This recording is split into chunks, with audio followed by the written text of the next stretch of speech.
Narito na ang PTV Balita ngayon. Umabot na sa lampas 200 kaso ng fireworks-related injuries ang naitala ng Department of Health o DOH sa pagpasok ng bagong taon. Ayon kay Health Spokesperson Asik Albert Domingo, posibleng madagdagan pa ito ng mahigit 300 kaso habang patuloy na binavalidate ang mga ulat. Bahagyang mas mababa ang bilang na ito kumpara sa naitala noong nakaraang taon. Pinapayuhan ng DOH ang publiko na agad magpatingin sa ospital kung nasugatan at tandaang libre ang tetanus vaccine sa mga government hospitals. Tinutukan ng DSWD Region 5 ang paghahanda ng mahigit 138 million pesos na tulong sa mga maaapektuhan matapos itaas sa Alert Level 2 ang Mayon Volcano. Ayon kay Disaster Response Chief Claudio Villarreal, prioridad ngayon ang kaligtasan at supply ng pagkain para sa mga pamilyang maaring maapektuhan.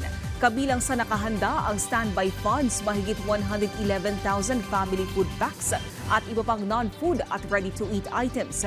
Kaugnay nito, hinikayat ang publiko na manatiling mapagmatsyag at iwasan ang 6-kilometer permanent danger zone. Samantala, alamin natin ang iba pang balita sa PTV Cotabato mula kay Trisha Aragon. Assalamualaikum, Mapya Mapita, magandang araw. Narito na ang PTV Balitang Cotabato.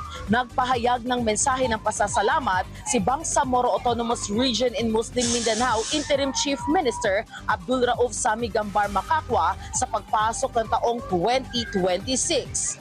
Sa kanyang opisyal na pahayag na inilabas sa Cotabato City noong January 1, 2026, binigyan diin ng Chief Minister ang mga naging tagumpay sa pahamalang Bangsamoro sa nakaraang taon, kabilang ang paglawak ng mga oportunidad sa hanap buhay at negosyo, pagpapalakas ng serbisyong panlipunan at mas pinabuting akses sa edukasyon at kalusugan.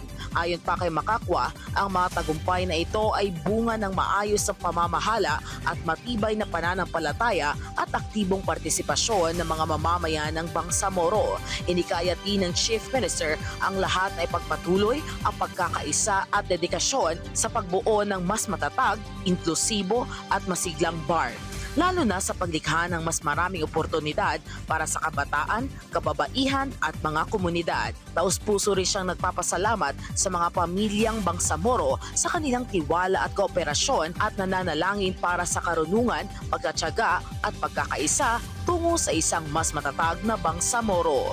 Samantala sa iba pang balita, isinagawa naman ng Makabayan Batalyon ng Philippine Army ang isang mahalagang peace dialogue sa pagitan ni Sukarno Ampatuan at Basco Pasawilan, MNLF Commander ng Miswari Faction noong December 31, 2025 sa kanilang himpilan.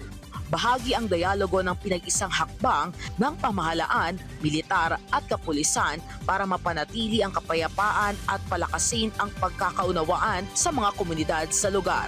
Pinangunahan ang aktibidad ni Major Michael Almohade, OIC ng 33IB na nagtiyak ng maayos at disiplinadong talakayan ng magkabilang panig.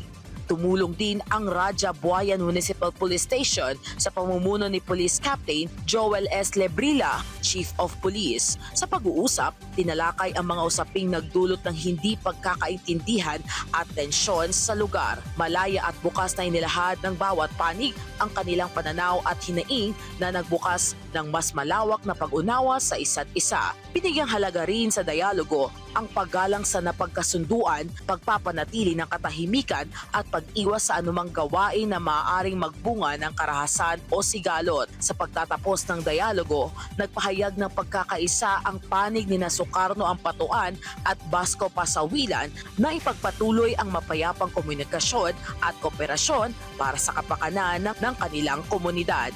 Dumalo at nagpahayag din ng suporta ang mga pinuno ng komunidad, kabilang si Honorable Baby Ampatuan, punong barangay ng Sampao. Itinuturing ang nasabing aktibidad na isang mahalagang hakbang sa pinagsamang pagsisikap ng militar, kapulisan at mamamayan para sa matibay at pangmatagalang kapayapaan sa rehiyon.